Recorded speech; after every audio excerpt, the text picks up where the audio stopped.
For 70 years, the Galactic Coalition had fought a brutal, grinding war against the Zarkith Dominion.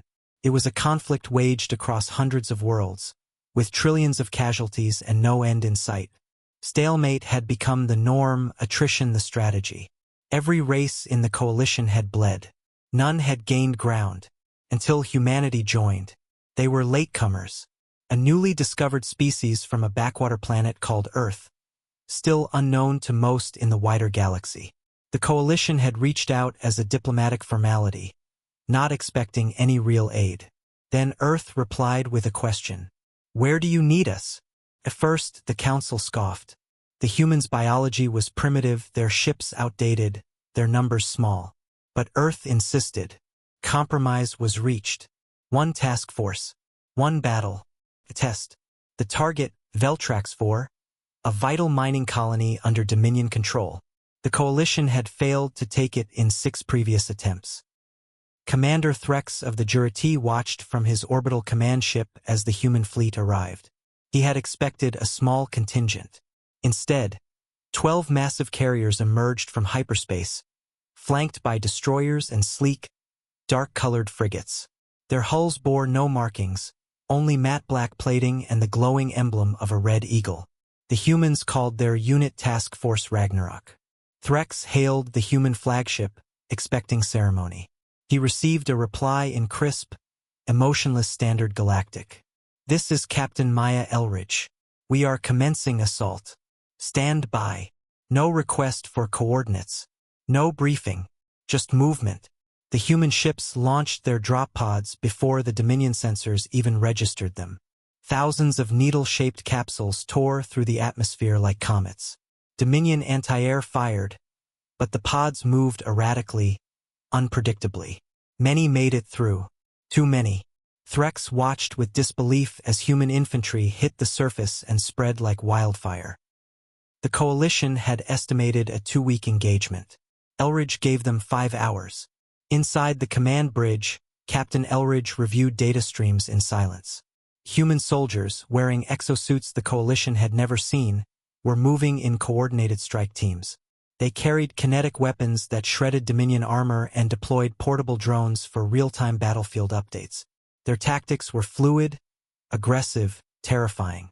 A Dominion stronghold reported heavy resistance.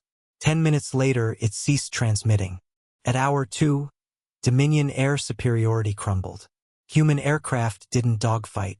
They overwhelmed, jamming signals, deploying stealth bombers that were never detected until the explosions began. At hour 3, a high-ranking Zarkith commander attempted to surrender. The humans didn't respond. They continued advancing. By hour 4, Dominion troops were abandoning their positions, some even fleeing into coalition lines to escape the onslaught. Threx stared at the battlefield feed. The terrain was littered with burning Dominion vehicles, craters, and smoke. In the center of it all stood a single human banner, planted atop the enemy's fallen fortress. Red Eagle, Black Flag. At precisely hour 5, Captain Elridge sent a transmission to the coalition. Veltrax IV is secure. Casualties minimal. What's next? Silence filled the command ship. Council representatives stammered. Some accused the humans of lying. Others demanded proof. They got it. Live feed. GPS data. Biological samples. Everything validated. The Zarkith had been utterly routed. In 5 hours. Threx requested a private conversation with Captain Elridge. Her face appeared on screen. Cold eyes. Calm voice. He asked, "How did you do this? What's your secret?" She replied without hesitation. "We've been at war since before we could speak." Threx frowned. "What do you mean?" Elridge leaned forward. "Human history is written in blood. We fought nature, each other, extinction events, world wars, AI revolts, and our own worst instincts. Peace was never our default. We were forged in conflict. We don't fear war. We understand it. We master it." Threx asked one last question. "And your soldiers? What motivates them?" Captain Elridge's lips curled into the faintest smile. "We told them the Zarkith kill children." The line cut. Later that cycle, the Coalition High Command convened an emergency meeting. Offers were sent to Earth. Alliances, treaties, trade deals. Humanity had gone from unknown species to strategic superpower in 5 hours. And somewhere, in the ruins of Veltrax IV, Dominion forces whispered a new name in terror. The Deathworlders have come.